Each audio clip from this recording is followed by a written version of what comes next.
മഹാദേവന്റെ പ്രീതിക്കായി അനുഷ്ഠിക്കേണ്ട ഒരു വ്രതമാണ് മഹാശിവരാത്രി. വേദിയിൽ ശിവഭഗവാൻ, വിഷ്ണു ഭഗവാൻ, നാരദ മഹർഷി, ദേവന്മാർ, അസുരന്മാർ. കാളകൂട വിഷം എന്തു ചെയ്യണമെന്ന് അറിയാതെ നിൽക്കുന്ന ഇന്ദ്രദേവൻ. ഇനി നമുക്ക് കാണാം.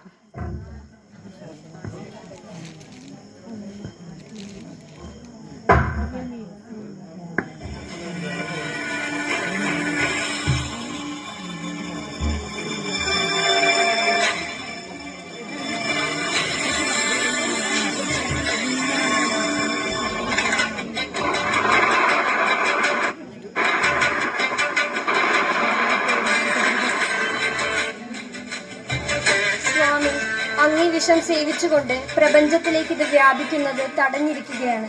ഇപ്രകാരം തന്നെ നാമും ശക്തിയുടെ രൂപത്തിൽ അങ്ങയുടെ കണ്ടത്തിൽ വിരാജിതയായിക്കൊണ്ട് ഈ ഉഗ്രവിഷത്തെ അങ്ങയുടെ കണ്ടത്തിൽ നിന്നും താഴേക്ക് വ്യാപിക്കാൻ സമ്മതിക്കില്ല. നമുക്കറിയാം അങ്ങയുടെ ഹൃദയം വിശാലമായതാണ് സ്വാമി. അവിടുന്ന് സർവ്വലോകത്തിലും വസിക്കാനാവുന്നവരാണ്.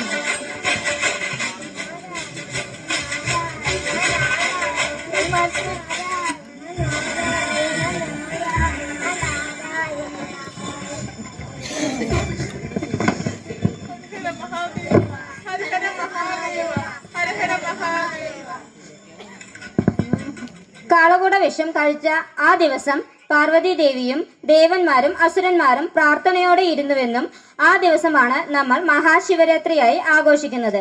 കാളകൂട വിഷം കണ്ടത്തിൽ തന്നെ ഇരിക്കുന്നതിനാൽ അദ്ദേഹത്തിന് പുതിയൊരു നാമം കൂടെ ലഭിക്കുകയുണ്ടായി.